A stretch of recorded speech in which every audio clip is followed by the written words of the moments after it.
లక్ష్మీదేవి గర్భాన్ని చీల్చడానికి ముందుకు వస్తున్నాడు, ఖడ్గాన్ని ఇలా పట్టుకున్నాడు. ఆ పట్టుకున్న వాడిని చూసేటప్పటికల్లా మామూలుగా స్త్రీకి బిడ్డ జననం ఎక్కడి నుంచి జరుగుతుందయ్యా అంటే అధో ప్రాంతమైనటువంటి యోని ప్రాంతం నుంచి జరుగుతుంది.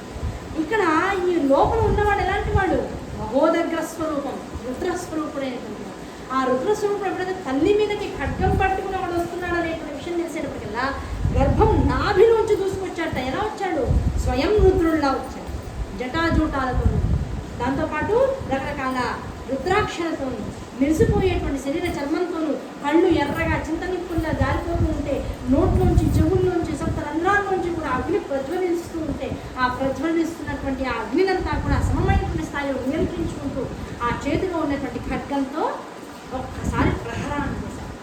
ప్రహారం చేసేప్పటికే ఈ ఖడ్గంతో ముందుకు వస్తున్న వాడు గసగస వెనకాల జరిగినప్పుడు ఏం చేశాడు? తీక్షణంగా చూశాడు. ఇంకా నీకు ఆయుధాలు అవసరం, నీకు తీక్షణంగా చూశాడు. తీక్షణంగా చూసేప్పటికి ఏమైపోయింది?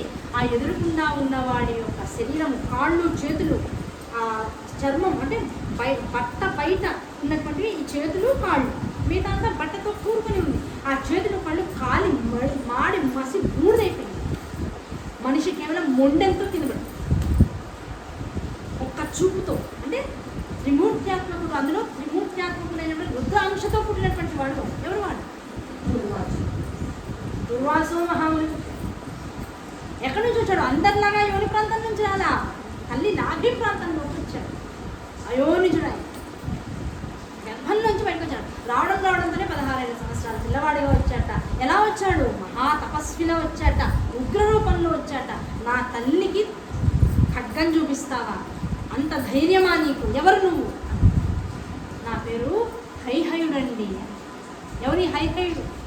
దేవి భావతం అనే వాడికి బాగా తెలుస్తుంది. హైహయుడు ఒకనొకప్పుడు, మళ్ళీ నేను చరిత్రలోకి వెళ్ళాలి, జాతర కనెక్షన్స్ గుర్తుపెట్టుకోవాలి. హైహయుడు అనేటువంటి వాడు ఒక అద్భుతమైనటువంటి రాజు. ఈయన జనన వృత్తాంతం దగ్గరికి వచ్చేప్పటికల్లా ఒకనొక సందర్భంలో వైకుంఠంలో స్వామి చక్కగా కౌళింపు సేవను అనుభవిస్తూ ఉంటే, అమ్మవారేమో కాళ్ళు నొక్కుతూ ఉంటే, అదే సీన్ గట్టిగా గుర్తుపెట్టుకుంటుంటే, దూరం నుంచి లక్ష్మీదేవికి సోదరుడు అయినటువంటి వాడు రేవంతుడు అనేటువంటి వాడు వస్తున్నాడు వైకుంఠం. వస్తూ ఉంటే ఆహా నా తమ్ముడు, ఈవిడ దూరం నుంచి ఇలా చూస్తుంది. ఆ కాళ్ళు ఎంతసేపు చూస్తుంది, నొక్కి రోజు నొక్కే కాళ్ళే కదా. ఒకసారి మొత్తం వైకుంఠం బయట కూడా ఏం జరుగుతుందని తలకాయ అది కూడా దూరం నుంచి తమ్ముడు వస్తాడు. పుట్టింటి వాళ్ళు వస్తున్నారు, నన్ను ఏమవుతుంది?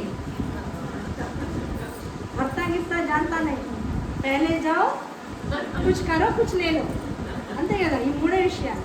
భర్త కాళ్ళు ఒత్తుతూ ఉన్నారు కూడా గమక్కులు లేచేసింది. లేచాను, నా తమ్ముడు వస్తున్నాడు అని ఎదురెళ్ళింది. ఇంకా ఆయన రాలే, ఇంకా చాలా దూరం ఉంది రావాలి. రేవంత్ ఈయన కావాలని తెలిసి ఈయనకి వస్తున్నాడు, బామ్మర్ది వస్తున్నాడు తెలిసి ఈయన. అందులో ఏదోటి ఇప్పుడు బామ్మర్ది కోసం సరసం ఉంటుంది కదా, ఆ సరసంతో ఈవిడ ఏదోటి కాస్త గిల్లకపోతే మనశ్శాంతిగా ఉండదు. మీ అక్క వల్ల నేను ఎన్ని కష్టాలు పడతా నీకేం తెలుసు? మాడిపోయిన అన్నము, ఉప్పు ఎక్కువైన కూర, పప్పు ఎక్కువైన పచ్చడి, తప్ప నాకేం మిగలట్లేదని చెప్పాలి కదా ఏదో ఒకటి. ఆ చెప్పడం కోసం ఒకసారి అదంతా మనసులో పెట్టినాడు. రేవంతుడు రాగానే బోల్డ్ లిస్ట్ రెడీగా ఉంది. ఈయన ఎవరో లక్ష్మి అని పిలిచాట. ఈవిడ ఎక్కడికి నా తమ్ముడు వస్తున్నాడు అని చేసేది గౌరవ ఆయన చూసి ఆత్మల్లో ఉంది. ఇంకోసారి పిలిచాట లక్ష్మి కావాలని.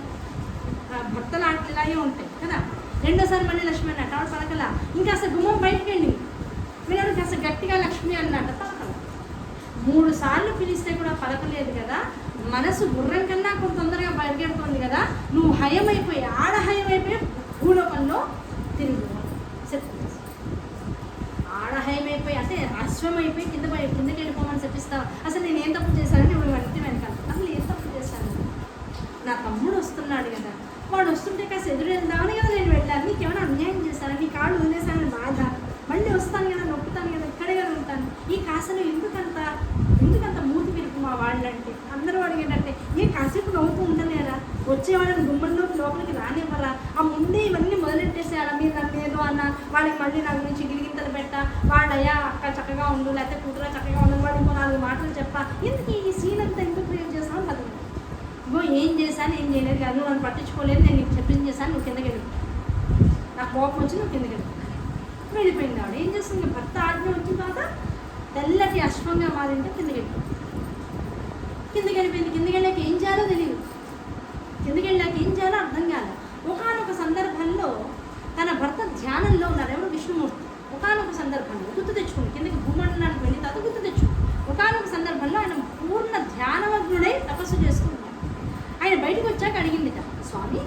అందరూ మీ గురించి కదా తపస్సు చేస్తారు. మరి మీరెందుకు తపస్సులో ఉన్నారు? మీరు ఎవరి గురించి తపస్సు చేస్తున్నారు? మీ ధ్యానంలో ఎవరున్నారు? వారిని గురించి తెలుసుకోవాలనేటువంటి కాంక్ష నాలో పెరుగుతుంది. వారెవరో నాకు చెప్పండి అన్నాడు. అమ్మా, నేను జగత్తులో ఉన్నటువంటి వారందరినీ స్థితి కారణంగా రక్షిస్తూ ఉంటాను.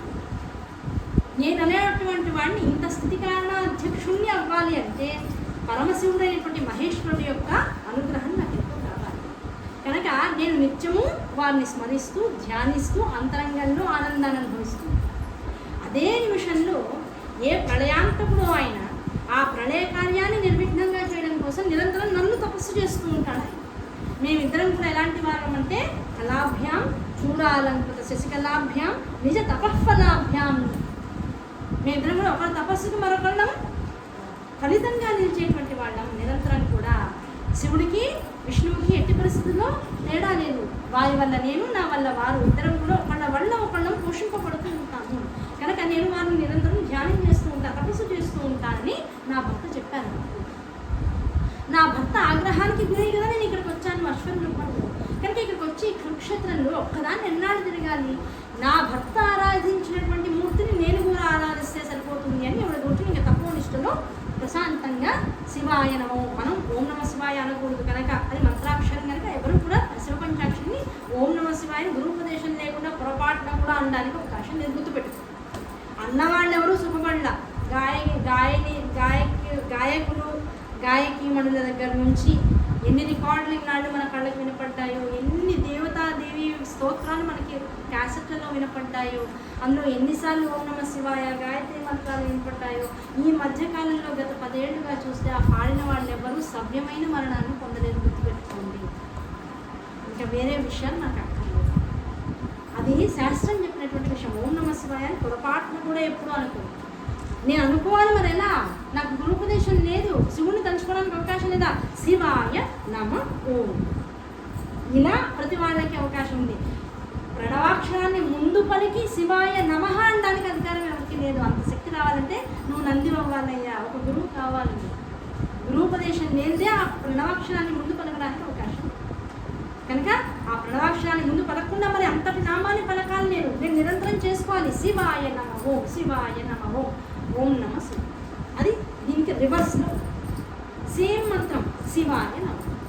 ఇంకా అమ్మవారు కూర్చుంది, ప్రణవాక్షరాన్ని ప్రశాంతంగా స్వీకరించింది, శివుణ్ణి గురించి ఘోరమైనటువంటి తపస్సు చేసింది. ఎంత తపస్సు అంటే వితిన్ మంత్స్లో శివుడు ప్రత్యక్షం. ఆయనంత తేలిగా కింద ఆ రాని మనిషిని కూడా రప్పించేసుకుంది ఆవిడ. రప్పించేసుకున్నప్పుడు దగ్గరికి వచ్చాడు. అమ్మా లక్ష్మి, చెప్పు, ఇంత కఠోరమైనటువంటి తపస్సు, ఇంత ఉగ్రత్వంతో తపస్సు చేసావు దేనికోసం తల్లి? నీ భర్త ఉండగా ఆయన్నే అడగచ్చు కదా, నన్నెందుకు, నా గురించి ఎందుకు నువ్వు తపస్సు చేసావు అనగానే, నా భర్త ఎప్పుడు నిన్ను గురించినటువంటి తపస్సు చేస్తుంది కనుక ఆయనకు ఒక మాట చెప్పాలంటే నేను చెప్పే కదా, మీరు చెప్తే తొందరగా ఎక్కుతుంది. నన్ను ఇక్కడ హయమైపోమని జగత్తులోకి పంపించాడు. కార్యం ఏమిటో కార్యార్థం ఏమిటో నాకు తెలియదు. ఆ రెండూ తెలియకుండా జగత్తులోకి నన్ను పంపించేశాడు. మరి ఇప్పుడు ఆయన రావాలా, లేకపోతే నాకేమన్నా ఉందా, నాకేమైనా చెప్పదలుచుకున్నాడా, ఆ విషయం నాకు తెలియదు. అది తెలుసుకుని అసలు నేనేమవ్వాలో నాకు ఒక ఇన్ఫర్మేషన్ కావాలి. దయచేసి నాకు ఆ ఇన్ఫర్మేషన్ మా ఆయన దగ్గర నుంచి మీరు తెప్పించండి అని చెప్పేశాడు. ఆయన వెంటనే అన్నాడు, అమ్మా వెళ్తాను తల్లి తప్పకుండా అని వెంటనే ఆయన సందేశకుండా ఒక ఆయన్ని పంపించాడు. పంపించి, అయ్యా అసలు విష్ణుమూర్తి గారు ఏం ఆలోచిస్తున్నారో చెప్పండి, వాళ్ళ ఆవిడ కింద వెయిటింగ్, ఆయన వెళ్తాడా, ఆవిడని రమ్మంటాడా, అసలు ఏమిటి ఆయన ఉపదేశం ఏమిటి, ఎందుకు కింద పంపించాడు.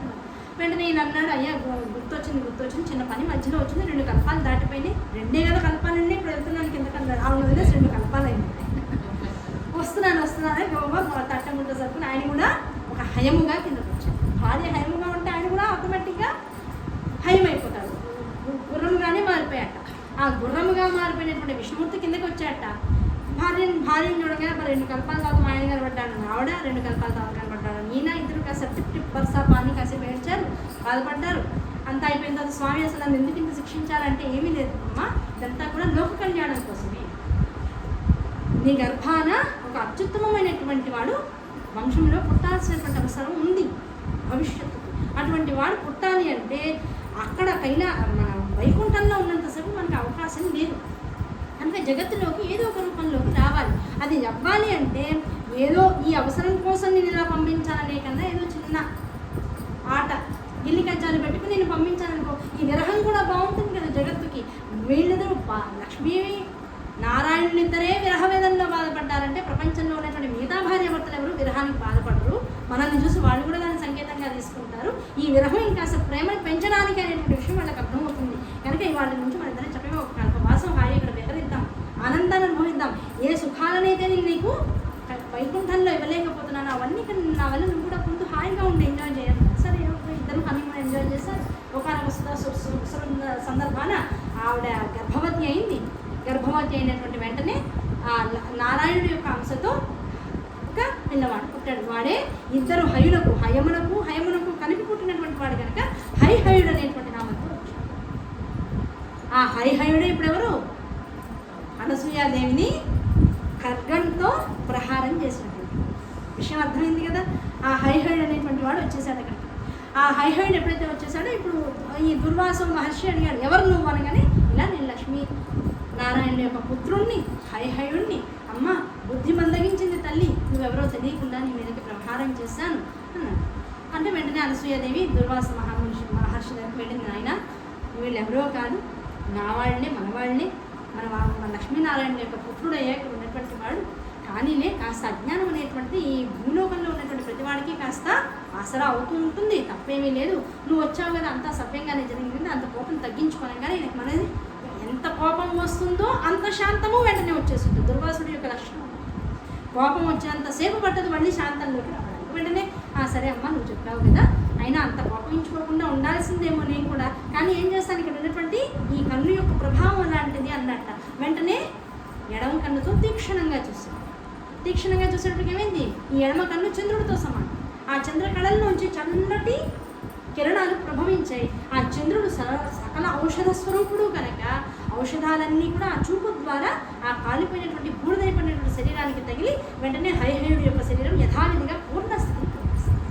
ఆ పూర్ణస్థితిని పొందినప్పటికీ అనసూయామాతకి అక్కడ ఉన్నటువంటి దుర్వాసుడికి ఇద్దరికి నమస్కరించుకుని మీ ఇద్దరి దర్శనం చేయించడం కోసం భూలోకంలో తామసికమైనటువంటి రాజుగా ఉన్నటువంటి వాడిని కనుక అందరి వద్ద కూడా పన్నులు వసూలు చేసేటువంటి ఆ ధనం నా కోశాగారంలో ఉంటుంది కనుక ఆ కోశాగారంలో ఉన్నటువంటి ధనాన్ని ఆహారంగా స్వీకరించేటువంటి భాగము ఈ తామసిక ప్రవృత్తిని నాలో పెంచింది కనుక ఇటువంటి లక్షణాలతో నీ మీదకి ప్రహారం చేశాను తల్లి. ఆ లక్షణాలన్నీ కూడా ఈ పూటతో సమసిపోయినాయి. సాత్వికమైనటువంటి లక్ష్మీనారాయణ అంశతో ఉన్నటువంటి వాడిని అటువంటి విషయాలతో ఇటు నుంచి ధర్మబద్ధంగా ఉంటానని వాళ్ళిద్దరు చెప్పేసి. అయితే ఇప్పుడు మనందరికీ డౌట్ ఎక్కడ వస్తుందంటే, ఏమంటే ఇవన్నీ బాగానే ఉన్నాయి, ఇప్పుడు హైహయుడు అనసూయని ఎలా నిందించాడు? సంధ్యోపాసన చేస్తావా, ఆడవాళ్ళు చేయొచ్చా? శివోపాసన చేస్తావా, ఆడది చేయొచ్చా? శాలిగ్రామ ఉపాసన చేసిన ఆడవాళ్ళు చేయొచ్చా? ఇవన్నీ అన్నాడు. నిజంగా చేయొచ్చా? చెయ్యొద్దని ఏ శాస్త్రము చెప్పాలా నెంబర్. మరి చెయ్యొచ్చని ఏ శాస్త్రము చెప్పినప్పుడు మరి ఇప్పుడు ఎందుకు ఇంత కఠిన నియమాలు వచ్చాయి? కృతయుగంలో ఉన్నటువంటి మొదటి భాగంలో జరిగినటువంటి ప్రసంగం ఇదంతా. అప్పుడు సూర్యుడు లేకపోతే మలమల మాడారు తప్ప సుమతి ఉపాఖ్యానం జరుగుతున్నప్పుడు ఎవరు పొరపాటున నా పిల్లవాడు ఏడుస్తున్నాడు కదా అని ఇంట్లో గుడ్డు చప్పుడుగా అగ్ని వెలిగించి అన్నం వండి పెట్టారా? ఇంకా అక్కడి నుంచి మొదలెడితే సదాచారాన్ని తప్పనటువంటి వాళ్ళు ఒక్కళ్ళు కూడా లేరు ఆ కృతయుగంలో. సదాచారం తప్పనప్పుడు 4 వర్ణాల వాళ్ళు కూడా ఆయా వర్ణంలో ఉన్నటువంటి విషయాలకు విలువనిచ్చినప్పుడు, రజస్వల ధర్మాల్ని పాటించినప్పుడు, భర్తకి అనుకూలవతి స్త్రీ గడిపినప్పుడు, దాంతోపాటుగా జగత్తులో ఉన్నటువంటి వాళ్ళందరి పట్ల సద్భావన, సద్వివేచన, సత్యసంధత, దాంతోపాటు ఆనుకూల్యమైనటువంటి మానసిక దృక్పథం ఉన్నప్పుడు స్త్రీలు కూడా పురుషుల్లాగా అన్ని రకాల క్రతువులు చేయొచ్చు. చివరికి ఇవన్నీ ఎంత బాగా చేయొచ్చో అంత్యేష్ట సంస్కారం కూడా భర్తకి భార్య, కొడుకుకి తల్లి అన్ని రకాలుగాను వెళ్ళి స్వయంగా నిప్పు అంటించి చేశారు ఆ రోజుల్లో.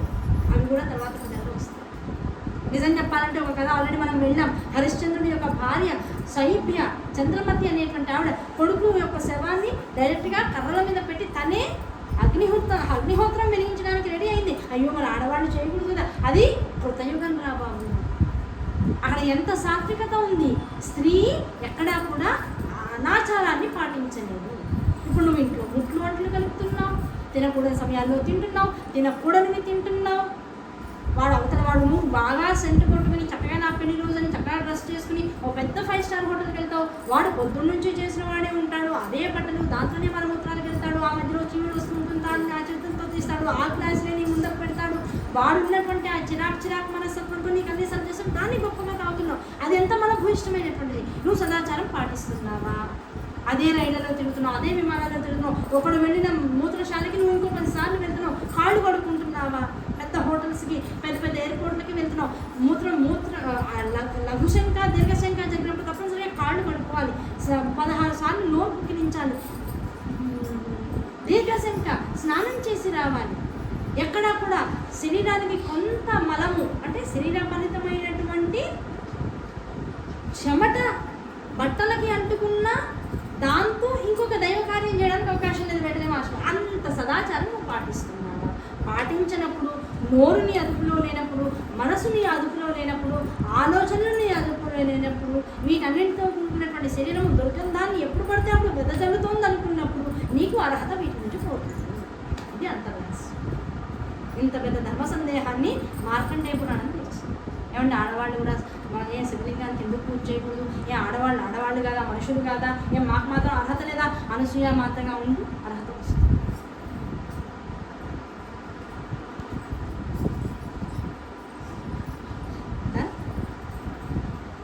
ఇవన్నింటికి ఇంత అద్భుతమైనటువంటి విషయాన్ని మనకు అనుగ్రహించి వెంటనే దుర్వాసుని బయటకు వచ్చాడు. ఆ తల్లి చక్కగా స్నానం చేయించి అంత పెద్దవాడికి కూడా మన కన్న బిడ్డనాయే, కోరి వరించినటువంటి పిల్లవాడాయే, గర్భాన ఉన్నాడాయే, రుద్రాంశ రాగానే తల్లి రక్షణ కోసం ఖడ్గం చేతిలో పట్టుకుని, గొడ్డల చేతిలో పట్టుకుని వచ్చిన వాడాయే. ఎంత ఆనందం తల్లికి. వెంటనే హాయిగా వాడికి కావాల్సిన చూసింది, చక్కగా వాడిని తయారు చేసుకుంది. కొంచెం ఇంకా 3 రోజుల సమయం ఉంది. ఈ 3 రోజుల సమయం గడుస్తోంది. ఒక శుభముహూర్తం వచ్చింది.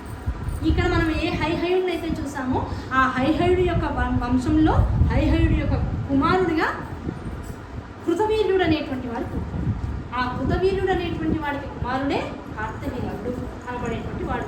ఆ కార్తవీర్యుడే ఇప్పుడు మనకి తర్వాత వచ్చేటువంటి భవిష్యత్ కథకి అధికారి. అంటే వాడక్కడ హీరో.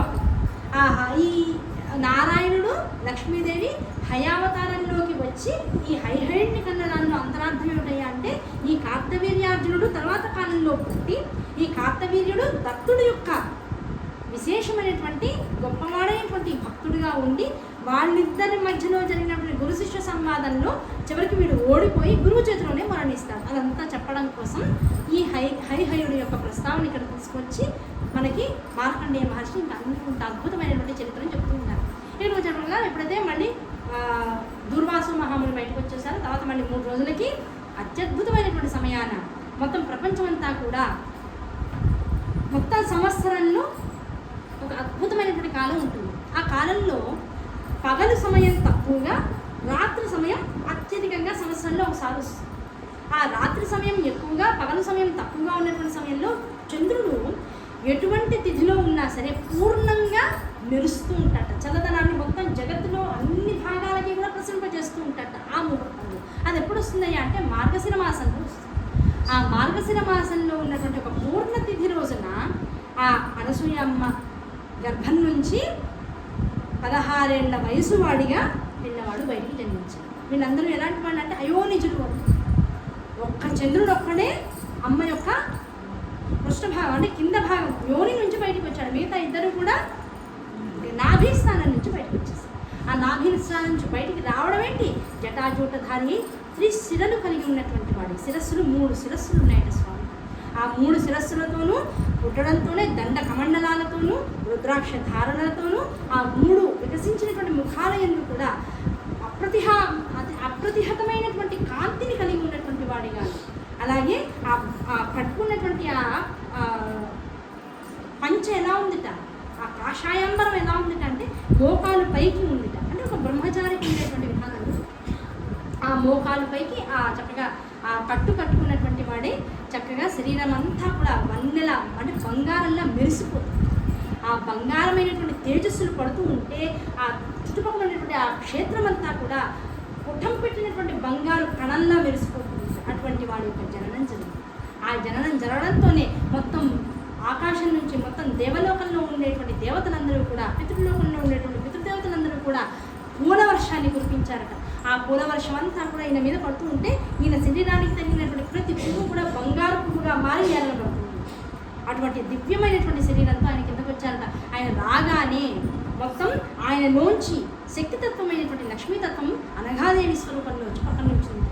భూదేవి తత్వం గోమాతగా వచ్చి అయ్యవారిని ఇలా ఆనుకుని ఇలా మొత్తం దాని ఏమంటారు ఆలింగనం చేసుకున్నట్లుగా అయ్యవారి వెనకాల నుంచింది.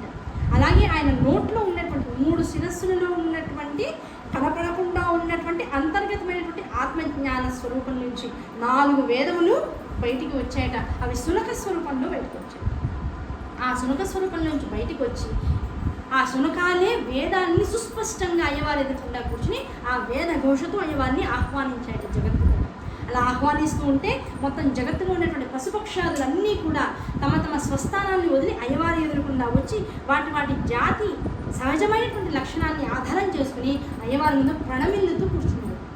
అటువంటి జంతు జాలములన్నీ కూడా దత్తాత్రేయుడిని ఆశ్రయించి ఉండగా జగత్తులో ఈ విషయాన్ని తెలుసుకున్నటువంటి వారందరూ కూడా ఎంతమంది మహర్షులు తపస్సులు ఉన్నారు వారందరూ కూడా పరుగున ఆ క్షేత్రానికి వచ్చేసేసి ఆ దత్తాత్రేయుని వారికి నమస్కరించుకుంటూ కూర్చున్నారట. మొత్తం అన్ని వైపుల నుంచి ప్రణవనాదం ప్రకృతి స్వరంగా బయటకు వినపడుతుందిట. ఆ ప్రకృతి స్వరంలోంచి ఉన్నట్టుండి కామధేనువు సురభి స్వర్గలోకంలోంచి వచ్చి దత్తాత్రేయుల వారి పైన మొత్తం 4 కాళ్ళని కూడా ఇలా దూరం చేసి అసలు ఏమాత్రం ఆగనటువంటి ధారలతో దత్తాత్రేయుల వారికి మొత్తం వాటి పొదుగు నుంచి డైరెక్ట్గా పాలాభిషేకాన్ని చేస్తుంది. ఆ పాలాభిషేకం చేసి అవన్నీ తృప్తిగా పక్కకి వెళ్ళిన తర్వాత ఆ స్వర్గం నుంచి ఇంద్రుడి యొక్క వాహనం ఏనుగు ఏంటది అది వచ్చింది. వచ్చి ఏం చేసింది సకలమైనటువంటి నదీ నదముల నుంచి ఎన్ని కలసములలోంచి ఎంత నీళ్లు జలాన్ని అయితే తీసుకురాగలదో అన్ని పవిత్రమైనటువంటి జలాన్ని తీసుకొచ్చి ఈ పాలధారతో అభిషేకింపబడినటువంటి దత్తాత్రేయుల వారి శరీరానికి ఈ పాలధారతో మళ్ళీ అభిషేకం చేసింది. అలా అభిషేకం చేయగానే ఈ పూల వర్షమంతా కురిసి దత్తాత్రేయుల శరీరం అంతా పూల శరీరం అన్నట్లుగా మారిపోయింది. అలా మారిపోయినటువంటి వెంటనే గజస్వరూపుడైనటువంటి విఘ్నేశ్వరుడు వచ్చాట. వచ్చి గరికతో స్వామి పాదాన్ని అలంకరించాట. వెంటనే కుమారస్వామి వచ్చాట. ఆయనకు ఉన్నటువంటి నెమలి పించాలతో కూడుకున్నటువంటి దండని స్వామి మెడలో వేశారు.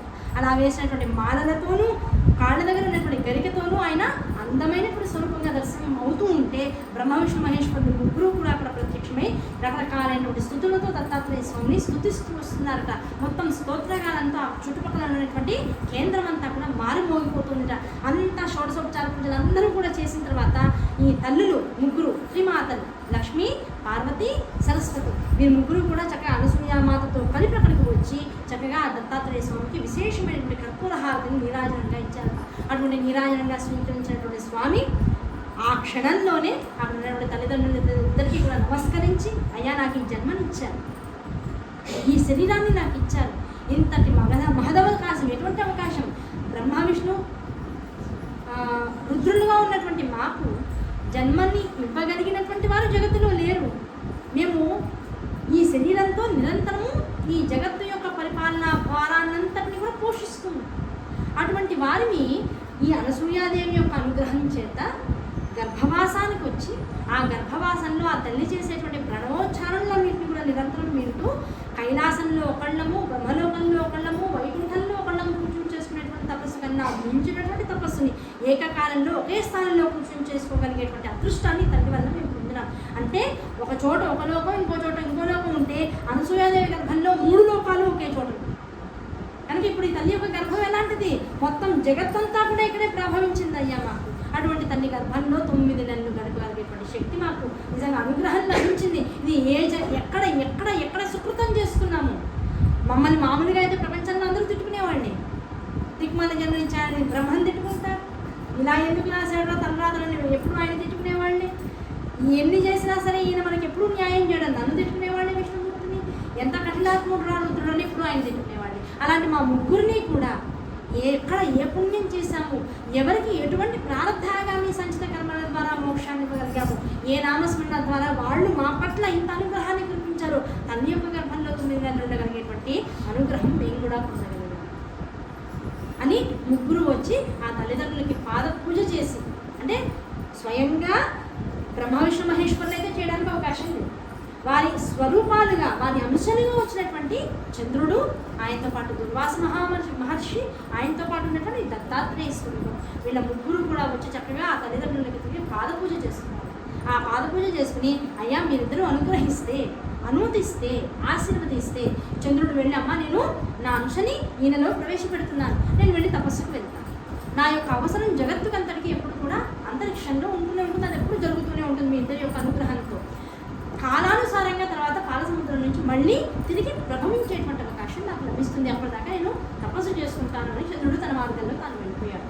ఆ తర్వాత దుర్వాస మహాముని వచ్చారు, అమ్మ నా యొక్క తామసిక గుణాన్నంతటిని కూడా తమ్ముళ్ళలో ప్రవేశింపబడుతున్నాను, ఆ గుణంలో ఉన్నటువంటి సత్వగుణాన్ని మాత్రమే నేను స్వీకరించి నేను కూడా తపస్సుకు వెళ్తున్నానని దుర్వాస మహాముషి ఆయన యాత్ర ఆయన చేసుకుంటూ వెళ్ళిపోయాడు. చివరికి మిగిలింది ఎవరయ్యా అంటే త్రిమూర్త్యాత్మకుడు, 3 శిరస్సులు కలిగినటువంటి వాడు, తనలో ఉన్నటువంటి రాజసిక తామసిక లక్షణాలని రెండింటినీ కూడా మధ్య స్వరూపమైనటువంటి వైష్ణవ స్వరూపంలో ఉంచుకొని త్రిమూర్త్యాత్మక స్వరూపాన్ని తన యందు దత్తత చేసుకునేటువంటి వాడు, తనని తానుగా అత్రి అనసూయలకి దత్తం చేసుకునేటువంటి వాడు దత్తుడు అనేటువంటి నామంతోనూ, ఆత్రేయుని యొక్క వంశంలో పుట్టినటువంటి వాడు కనుక దత్తాత్రేయుడు అనేటువంటి నామంతోనూ అక్కడ అందరినీ కూడా అనుగ్రహిస్తూ తన యొక్క దర్శనాన్ని చక్కగా విలక్షణ స్వరూపంగా ఇచ్చారు. అటువంటి దర్శనాన్ని చేసుకునే వాళ్ళందరూ కూడా ఇంకా మాటలు లేవు. అంత స్వరూపాన్ని దర్శించిన తర్వాత ఇంకా మళ్ళీ ఇంకా ఏదైనా ఉంటుందా? ఏమంటే నాకు చిన్న కష్టం ఉందండి, మా ఇంట్లో ఫైనాన్షియల్ ప్రాబ్లం ఉంది, ఏదో మంత్రం చెప్పండి అని అడగడానికి అవకాశం లేదు. ఆయన చూడటంతోనే సకలమైనటువంటి బాధలు తీరిపోయినాయట, ఆది వ్యాధులన్నీ కూడా సమసిపోయినాయట. ఆ తీరిపోయిన తర్వాత తల్లికి చెప్పాడు, అమ్మ ఇవాళ నుంచి నా రూపము అవధూత స్ఫూర్తి, నేను కనపడడానికి ఇలా ఉంటాను, నిజంగా నన్ను ఆశ్రయించి వచ్చినటువంటి వాడు ఎవరైతే ఉంటారో వాడికి నేను ఇలా కనపడడానికి అవకాశం లేదు, విపరీతమైనటువంటి పరీక్ష చేస్తాను ఉన్నవాడిని, ఆ పరీక్షలో నెగ్గినటువంటి వాడికి మాత్రమే సకలమైనటువంటి అనుగ్రహాలు అందజేస్తాను, అడిగిన వాడికి వాడు పుచ్చుకోలేనంత ఇస్తాను, అడగని వాడికి వాడికి ఎంత కావాలో ఏది కావాలో ఎప్పుడు కావాలో అది తక్షణమే అనుగ్రహిస్తాను. కనుక నా తత్వాన్ని పట్టుకోవడం కానీ నన్ను పట్టుకోవడం కానీ అంత తేలికైనటువంటి విషయాలు ఎవరికి కాదు.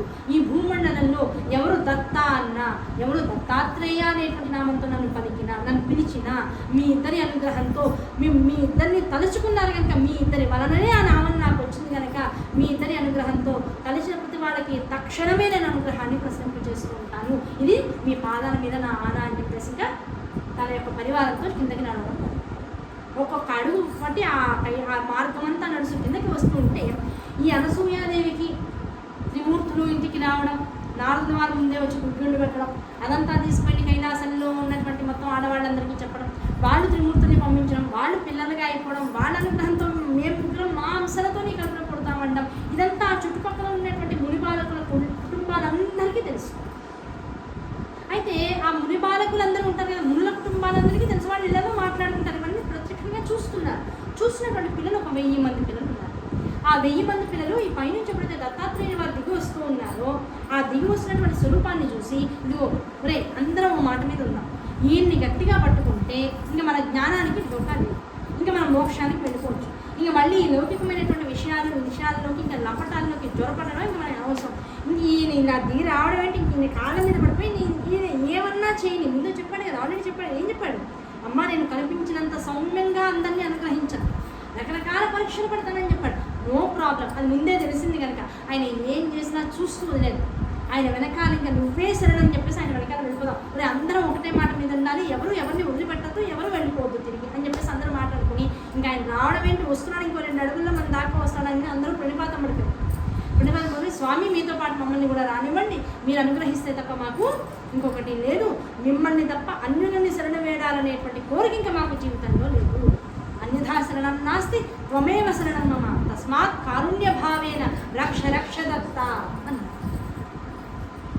నాయనలారా నాతో రావడం అంత తేలికైన విషయం కాదురా బాబు, చాలా కష్టపడతారు, నేను చాలా ఇబ్బంది పెడతానేమో మిమ్మల్ని, అంత కష్టానికి ఓర్వలేనేమో, చక్కగా తల్లి పెట్టినటువంటి పూజనాన్ని స్వీకరించి గురువులు చెప్పినటువంటి పాఠాలు చదువుకుంటూ ఇక్కడ చక్కగా జీవనాన్ని సాగించండి అన్నారు. లేదు గురువు మీ వెనకాల మీరు రావడమే, వాళ్ళ నుంచి నువ్వు తప్ప అన్యమైనటువంటి గురువును మేము స్వీకరించడానికి రెడీగా లేము, ఇంకా నువ్వే కావాలి, నువ్వు ఎక్కడికన్నా పో, నీ వెనకాలలో వస్తావు అంతే, నువ్వు ఎక్కడన్నా పో, నువ్వు ముళ్ళలో నడుస్తావా ఇంకో నడుస్తావా మాకు అనవసరం, నిన్ను ఫాలో అయిపోతాం అంటారు. అవుతారా? అవుతారు. పక్కానా? మళ్ళీ మాట తప్పరు కదా, మాట తప్పితే మాత్రం మళ్ళీ నాదేం బాధ్యత లేదు, తన నో డౌట్ నీ వెనకాలే వస్తుంది. మొత్తం 1000 మంది ఈయన ముందుకు అడుగులు వేస్తూ ఉంటే ఆ 1000 మంది వెనకాల అనుసరిస్తూ వచ్చారు. మొత్తం ఆ చిత్రకూట పర్వతం అంతా దిగిపోయి కిందకి వచ్చిన తర్వాత అత్రి అనుసరించి చిత్రకూట పర్వతం దగ్గర ఉంటారు. చిత్రకూట పర్వతం నుంచి సహ్యాద్రి వైపుకి ఈయన ప్రయాణం సాగారు. ఆ సహ్యాద్రి వైపు వెళ్ళినప్పుడు కింద ఒక అద్భుతమైనటువంటి పద్మములతో నిండి ఉన్నటువంటి సరోవరం. ఆ సరోవరం దగ్గరికి వెళ్ళినప్పటికీ ఆయన ఏం చేశాడు, చూశాడు వెనకాల పిల్లలందరూ తన్నే చూశారు. ఎటు వెళ్తే అటు అడుగు వేస్తున్నారు, ఎటు వస్తే అటు వెళ్తున్నారు. ఎక్కడ ఇంకా అత్తులేదు తాలేదు, నువ్వు ఏం చేస్తే అది చేస్తున్నారు వాళ్ళందరూ. ఉన్నట్టుండి చూసి ఉన్నట్టుండి ఆ సరస్సులో దూకేసేటప్పటికి ఈయన వెళ్ళాడు. ఓహో స్నానం చేసి వస్తాడేమో, ఎప్పుడే పుట్టాడు, ఒకసారి స్నానం చేసి బయటకు వచ్చి మనం అడిగిన దానికి ఆయన ఏదో పరీక్ష పెడుతుంటే ఉంటాడు. రెడీగా ఉండండి అందరూ ఒకటి మాటలు చెప్పుకుంటున్నారు. ఓ రోజు గడిచే రాడు, అలా రాడు. ఇంకో రోజు గడిచే, ఒరే నాకు ఆకలి వేసుకుందని ఒకడు, ఒరే అమ్మ గుర్తొస్తుందిరా అని ఒకడు, ఒరే వాష్రూమ్కి వెళ్ళాలిరా అని ఒకడు. ఇలా అందరూ తనలో ఒరే ఇలా అనిపించేది కూడా ఆయనే. ఇప్పుడు నువ్వు వెళ్ళావా వెంటనే వస్తాడు బయటికి.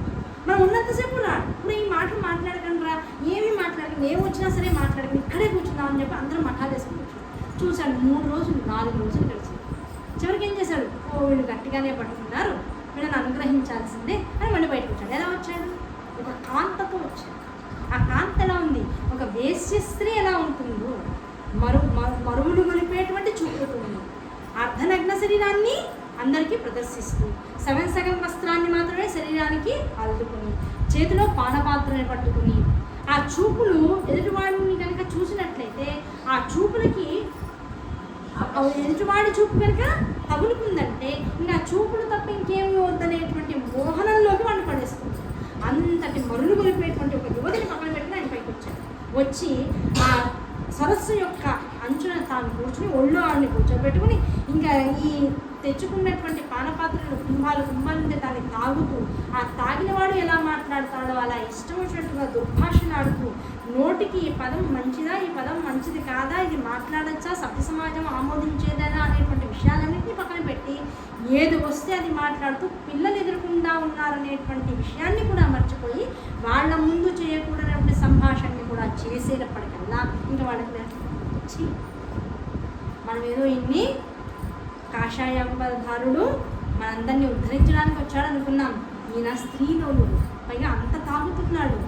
ఇలాంటి తాగేవాడిని ఇంత స్త్రీలోను ఉన్నా మనం పట్టుకుని ఇంత దూరం వచ్చాము, అక్కర్లేదు. ఇంకా జీవితంలో కాషాయాన్ని ధరించినటువంటి వాళ్ళని అసలు మనం గురువుగా స్వీకరించనే వద్దు అని అసహించుకుని వెళ్ళిపోయినప్పటికీ ఏం చేసేసారు, ఓకే వాళ్ళందరూ అలా వెళ్ళిపోయారు.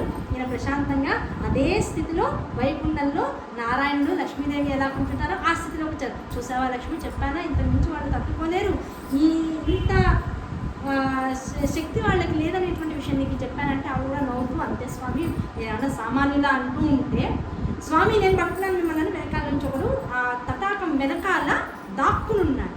ఆ దాక్కునున్న వాడు ఎవడైతే ఉన్నాడో వాడు వెంటనే పరిగెత్తుకుంటూ వచ్చి మళ్ళీ స్వామి రూపం మార్చేటప్పుడు పాదం పెట్టేసి, స్వామి నిన్ను వదలడం నాకు ఎట్టి పరిస్థితుల్లోనూ ఇష్టం లేదు, నువ్వే సరళ నాకు, నువ్వు తప్ప అన్యమైనటువంటి వాళ్ళు వద్దు, నువ్వు ఇలాంటి పరీక్షలు పెడతావని నాకు అర్థమైనా నువ్వే కావాలనేటువంటి కోరికతో నిన్నే పట్టుకున్నాను. ఆనందం తండ్రి, నా నిజస్వరూపాన్ని చూడగలిగాం, ఇంతవరకు నా నారాయణ లక్ష్మీ స్వరూపాన్ని మేము ఎవరికి చూపించలేదు. దత్తాత్రేయుడిగా పర్వతం దాటి కిందకు వచ్చా, దత్తాత్రేయుడిగా తటాకంలోకి దూకాను, ఒక తాగుబోతుగా వేశ్యాచారుడిగా నేను బయటకు వచ్చా. వచ్చిన తర్వాత ఇది మొదటిసారి నేను నారాయణ స్వరూపాన్ని అవతరించడం, ఆ రూపాన్ని యథాతథంగా స్వీకరించినటువంటి వాడివి. ఇవాళ నుంచి నీ పేరు అజగరుడు అనేటువంటి అజగరోపాఖ్యానం అని తర్వాత వస్తుంది. దేవి భాగంలో విశేషంగా ఉంటుంది, వాయుపురాణంలో అంతగా విశేషంగా అజగరోపాఖ్యానం. అజగరుడుగా ఇవాళ నుంచి నీకు దీక్షానామాన్ని ఇస్తున్నాను. ఆ అజగరుడు అనేటువంటి నామాన్ని స్వీకరించి నా శిష్యుడిగా నీకు అంతనేమంటారు పూర్ణమైనటువంటి దీక్షని ఇస్తున్నానని ఆయన యొక్క బ్రహ్మరంధ్రం దగ్గర మొత్తం తన చేతి నుంచి సమస్తమైనటువంటి విద్యల్ని ఆయనకు అందించేస్తారు. హస్తమలక యోగం అంటారు, హస్తామలక యోగం. అది ఇచ్చేసేటప్పటికి ఏమైంది, సమస్తమైనటువంటి విద్యలు అజగరుడికి వచ్చేటప్పటికి ఏమైంది, దత్తాత్రేయుడు ఎలా కనబడుతున్నాడో అలాంటి రూపాన్నే పొందుతున్నాడు. అయ్యా ఇంకా నాకేం ఉపదేశిస్తారు చెప్పండి, నాలాగే జగత్తంతా పర్యటిస్తూ ఉంది, వికృతమైనటువంటి చేష్టలు చేస్తూ శిష్యుల్ని బాగా పరీక్షించి తీసుకో, అంత తేలిక కాదు గురు శిష్యుల యొక్క కలయిక. ఆ వచ్చే ప్రతి వాళ్ళని నమ్మకు, బాగా ప్రశ్నించు, నేను మంచివాడిని కొన్నాళ్ళు ఆదరించు శిష్యులందరినీ, మంచి విషయాలు చెప్పు. వాళ్ళందరూ అందులోకి రాగానే అసలు ఇవన్నీ నాకు గురువున్నాడు ఆయన చెప్పాలని ఆయన వైపు డైవర్ట్ చేయాలి. ఎంతమంది వెళ్ళిపోతారో వదిలేసేసి ఇవన్నీ ఇటుకిట్టుదనమాట. యోగ విద్యని నేర్పడానికి ఇవన్నీ కూడా మూలస్థం. వాళ్ళ వైపు వెళ్ళిన వాళ్ళు వెళ్ళిపోతారు. కొన్నాళ్ళు ఏం చెప్పకు, నీ సుఖాన్ని నువ్వు అనుభవిస్తూ ఉండు. ఎంతమంది ఉంటే అంతమంది ఉంటారు. వాళ్ళకి నీలో ఉన్నటువంటి వికృతి చేస్తూ చూపిస్తుండు, దాన్ని కూడా తట్టుకుని ఎంతమంది ఉంటే అంతమంది ఉంటారు. ఆ యోగ రహస్యాన్ని బయట పెట్టకు. చివరికి ఎవరు మిగులుతాడో వాడు ఒక్కడికి పూర్ణ విద్యని మళ్ళీ నీలా ఇచ్చి నీతో పాటు. ఇది గురు శిష్య సంబంధంలో ఉన్నటువంటి అంతర్రహస్యం. నాలాగా తిరిగి జగత్తునంతా ఉద్ధరిస్తూ వెళ్ళిన ఆయన ఎప్పుడు నువ్వు తలుచుకుంటే అప్పుడు నేను నీకు ప్రత్యక్షం అవుతాను. నీకు ఏ సమస్య లోకం వైపు నుంచి వచ్చినా, నువ్వు లోకానికి ఏదైనా సిద్ధింపజేయాలనుకున్నా నా సమస్తమైనటువంటి అనుగ్రహంతోనూ నీకు అది చేయగలిగేటువంటి శక్తిని నేను నీకు అనుగ్రహిస్తానని చక్కగా దీవించి పంపించేసి సహ్యాద్రి పర్వతం వైపు వచ్చాను. ఆ సహ్యాద్రి పర్వతం వైపు వచ్చేసిన తర్వాత కలిగేటువంటిది ఏమిటయ్యా అంటే, ఈ లోపల కొత్త కథ మనం స్టార్ట్. ఏమిటా కథ? ఈ లోపల ఏ హైహైడు గురించి అయితే మనం మాట్లాడుకున్నామో ఆ హైహైడు యొక్క కొడుకు కృతవీర్యుడు అనేటువంటి, ఆ కృతవీర్యుడి యొక్క కొడుకు కార్తవీర్యుడు. ఈ కృతవీర్యుడు ఉన్నంతకాలం కూడా ఈ హైహైడు ఈ అనసూయాదేవిని దుర్వాసు మహామునిని దర్శించుకున్న తర్వాత రాజ్యాన్ని సుభిక్షంగా పాలించి ధర్మబద్ధంగా పాలించి తన కొడుకు అయినటువంటి కృతవీర్యుడు కూడా అదే విషయాలన్నీ కూడా చెప్పి ధర్మంగా ఉండునైన నువ్వు ఎప్పుడు కూడా ధర్మాన్ని వదలడానికి వీల్లేదు. అనసూయ తల్లి యొక్క గర్భావాసాన జన్మించినటువంటి ముగ్గురు కూడా మనకి గురువులు. ఆ దత్త సంప్రదాయాన్ని పట్టుకుని ఉన్నటువంటి వాళ్ళ మన వంశమంతా కూడా దత్త సంప్రదాయంలో దత్తుని యొక్క శిష్యులుగా ఎప్పటికీ ఉండిపోవాల్సినటువంటి వాళ్ళం కనుక ఎప్పటికీ కూడా దత్తుణ్ణి మర్చిపోకుండా ధర్మబద్ధంగా ఉండండి మీరందరూ అని చెప్పేసి ఆయన తన నుంచి ఆలోచించేశాడు. ఈ కృతవీర్యుడు అనేటువంటి వాడి కడుపున పుట్టినటువంటి కార్తవీర్యుడు ఎలాంటి వాడయ్యా? పుట్టుకతోనే సొట్ట చేతులు కలిగి ఉన్నటువంటి వాడు. సొట్ట చేతులు అంటే అర్థమైంది, దీనికి బలం లేదు, ఒట్టిపోయినటువంటి చేతులు, సన్నగా పొట్టిగా పీలగా ఇంతవరకే పెరిగి ఆగిపోయింది ఆ చేతులు రెండు కూడా. ఆ చేతులు దాన్ని ఈ రోజుల్లో కొత్తవాడు ఏంటంటే సిండ్రోమ్ అనుకుంటారు. రకరకాల సిండ్రోమ్స్తో పుడుతుంటారు ఆ సొట్ట చేతులు కలిగినటువంటి పిల్లవాడు. ఆ సొట్ట చేతులతో పాటుగా ముఖము శరీరాన్ని అంతటికన్నా కొద్దిగా పెద్దగా ఉండేది, మిగతా శరీరం అంతా కూడా పీలగా ఉండేది. ఆ పీలగా ఉండడంతో పాటుగా ఏమాత్రమూ శక్తి లేనటువంటి దానిగా ఎప్పుడు ఊగిపోతూ ఉండేది.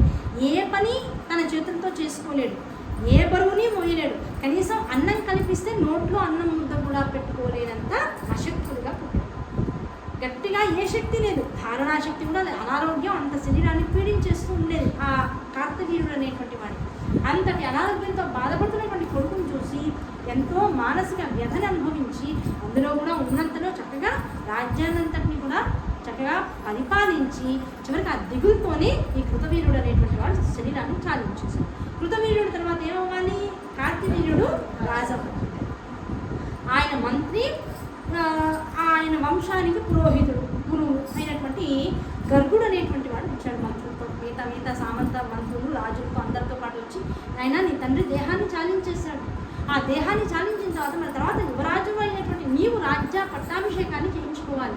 ఆ రాజ్యాధికారాన్ని నువ్వు తీసుకోకపోతే తొందరలో శత్రువులు అయినటువంటి వారు మన మీద దండ ఎత్తి వచ్చేటువంటి అవకాశం ఉంది. కనుక వారందరి నుంచి రాజ్యాన్ని రక్షించాలన్నా నువ్వు వెంటనే కిరీటాన్ని నీ సరస్సు మీద పెట్టుకోవాలి అని చెప్పాడు. ఆయన వెంటనే నవ్వాడు కార్తవీర్యుడు, అయ్యా నాకు ఏ శక్తి ఉంది, మీరు గట్టిగా కిరీటం నా నెత్తి మీద పెడితే దాన్ని నిలుపుకోవడానికో దాన్ని సర్దుకోవడానికో కూడా శక్తి లేనటువంటి రకరకాల కులాల వారిని, రకరకాల స్థాయిలలో వృత్తుల్లో ఉన్నటువంటి వారిని నిరంతరం పోషించాల్సినటువంటి బాధ్యత నా మీద ఉంటుంది.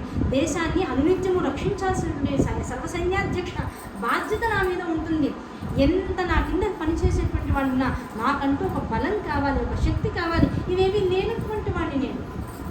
ఏ ధైర్యంతో నన్ను రాజుగా పీఠం మీద కూర్చోమని మీరు చెప్తున్నారు? మీరు కూర్చోమన్నా కూర్చోగలిగేటువంటి ధైర్యం నాకు లేదు ఇక్కడ.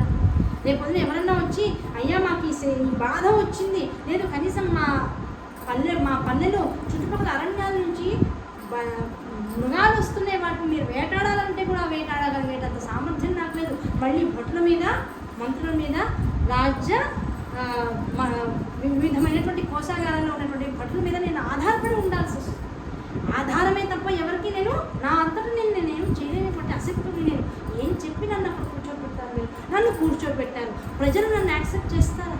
ఇలాంటి అశక్తుడైనటువంటి వాడు సింహాసనం మీద ఉంటే శత్రురాజ్యాలు మాత్రం ఊరుకుంటాయా? నేను కూర్చున్నా ఒకటి, కూర్చోకపోయినా నేను అశక్తుడిని కనుక నన్ను వదిలేయండి, నేను హాయిగా అడవికి వెళ్తాను, ప్రశాంతంగా తపస్సు చేసుకుంటాను, అదే నాకు సూటబుల్ అని చెప్పి వెంటనే ఇక్కడ ఉన్నటువంటి గర్భుడు నమ్మాడు.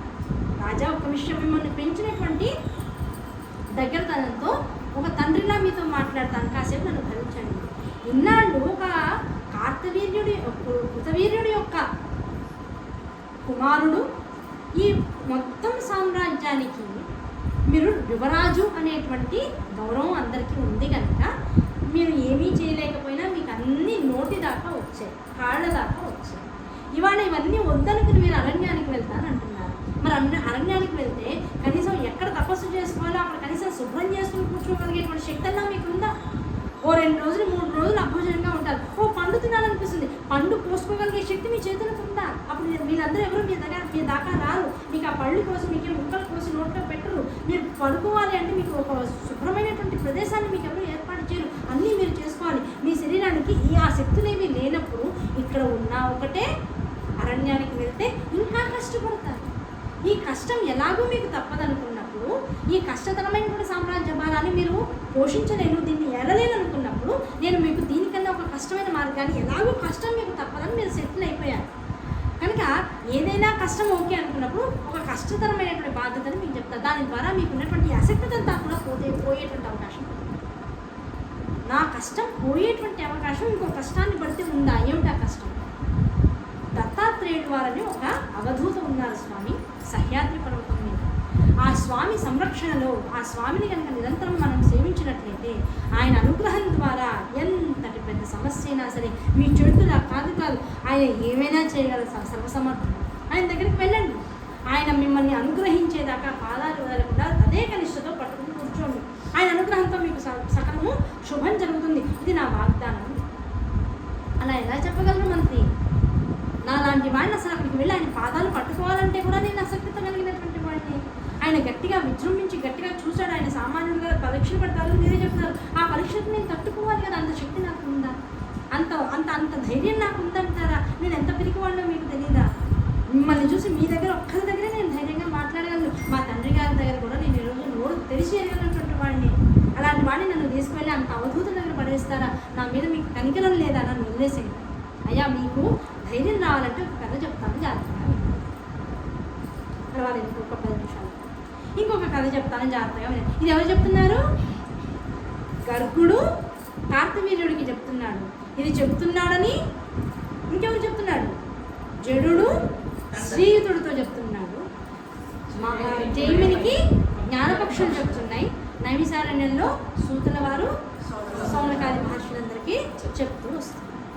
ఇది ఎప్పుడు గుర్తుపెట్టుకుంటుంటే ఇది ఎలాంటిదంటే మెమరీ గేమ్ లాంటి, జాగ్రత్తగా పట్టుకుంటూ ఉంటాం.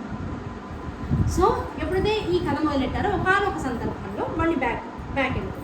ఒకనొక సందర్భంలో ఇంద్రుడికి అన్ని వైపుల నుంచి సుఖం చక్కగా సుభిక్షంగా ఉంది.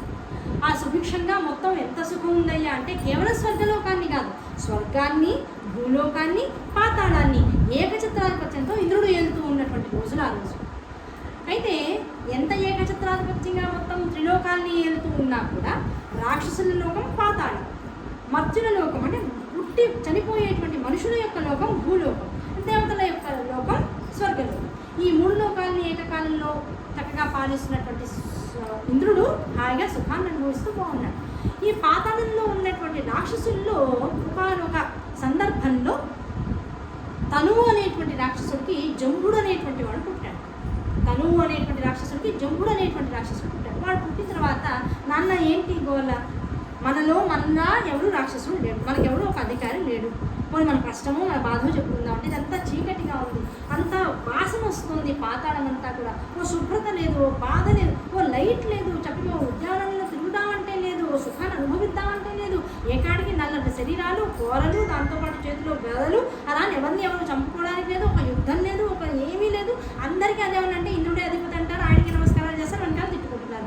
వెనకాల తిట్టుకునే బదులు ధైర్యంగా ముందుకు వెళ్ళి ఆయన మీద యుద్ధం ప్రకటిస్తే మనందరం జయిస్తాం కదా వాళ్ళ మీద. మనం కూడా కాస్త భూలోకంలో స్వర్గలోకంలో నివసించేటువంటి అవకాశం ఉంటుంది కదా. ఏంటి గోల్, ఏంటి నికృష్టమైనటువంటి జీవితం ఏంటని జంబుడు తండ్రి మీద బాగా అరిచాడు. నాయన ఇప్పుడు మన చేతుల్లో ఏమీ లేదు, లోకాలన్నీ ఇంద్రుడి చేతిలో ఉన్నాయి. ఆ ఇంద్రుడికి త్రిమూర్తులందరూ సపోర్ట్ చేస్తున్నారు, అష్టదిక్పాలకులు ఆయన చేతిలో ఉన్నటువంటి వారు.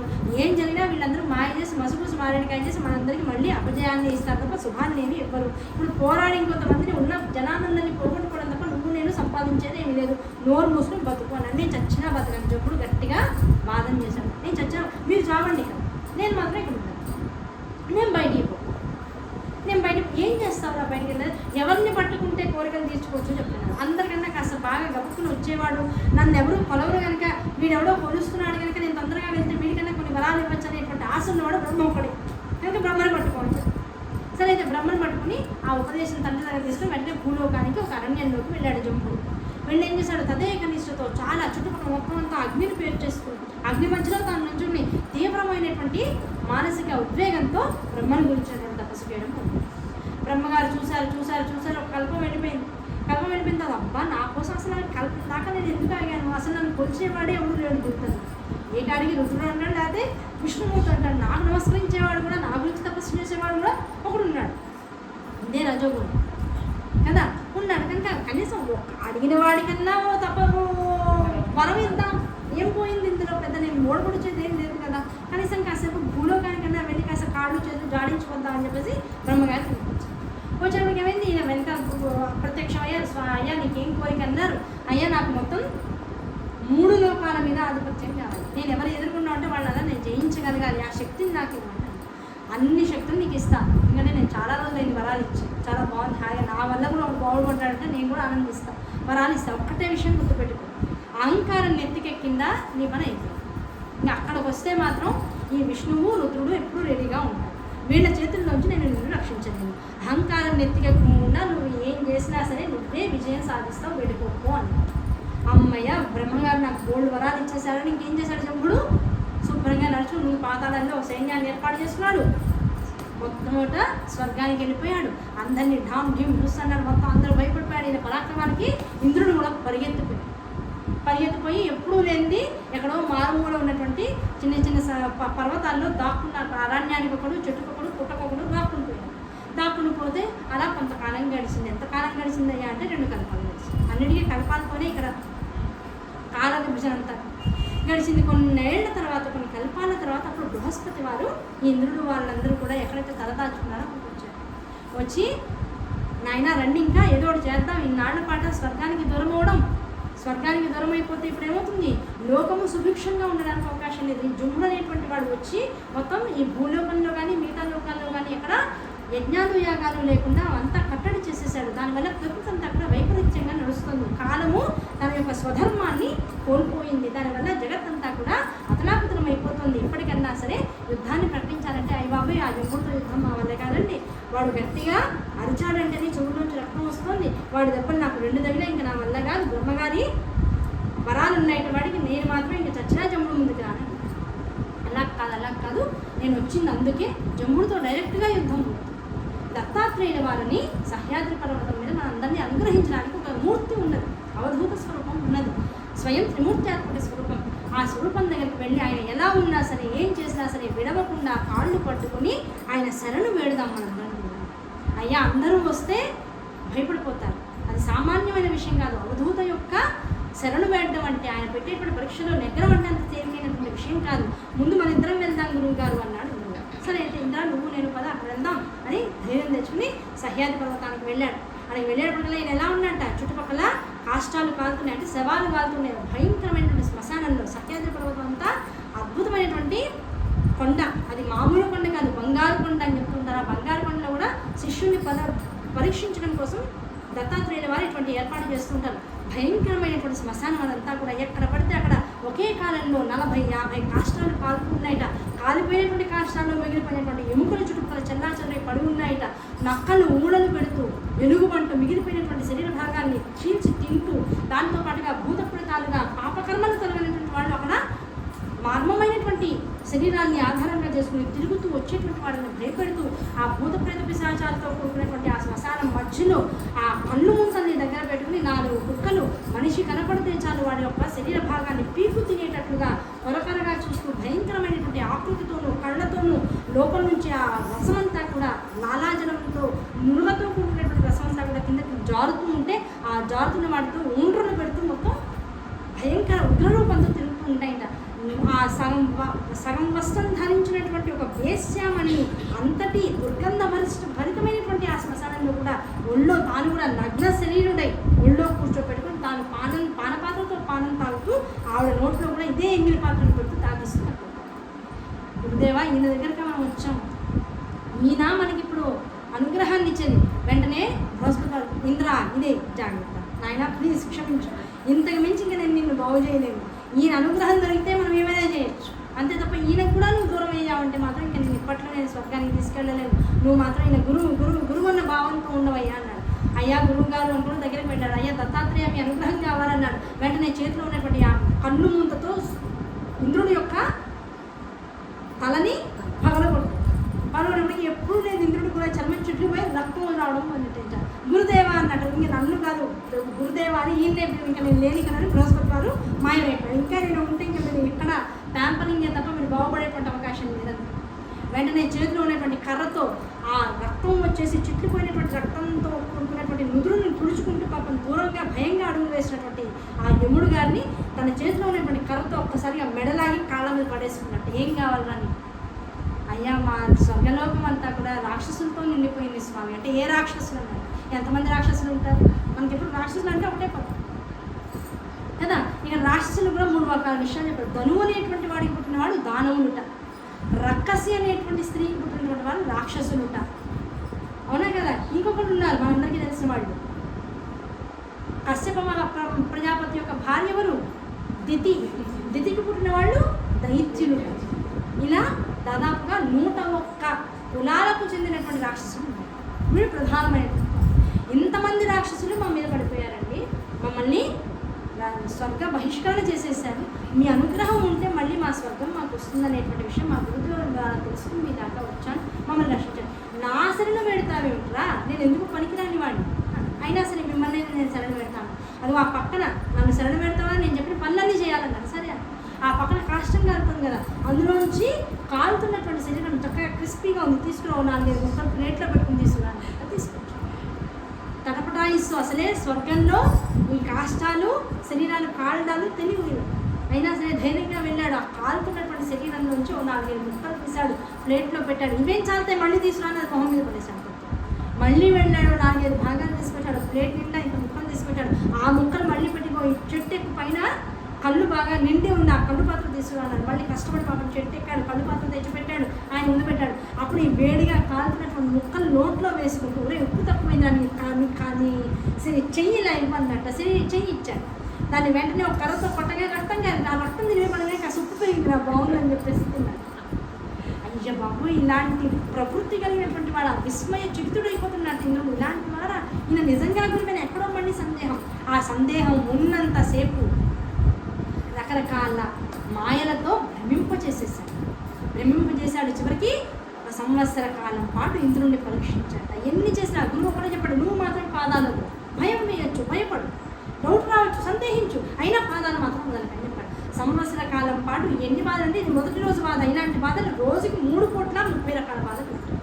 అన్ని బాధలు తట్టుకుంటూ చివరికి నువ్వే సడన్నట్ట.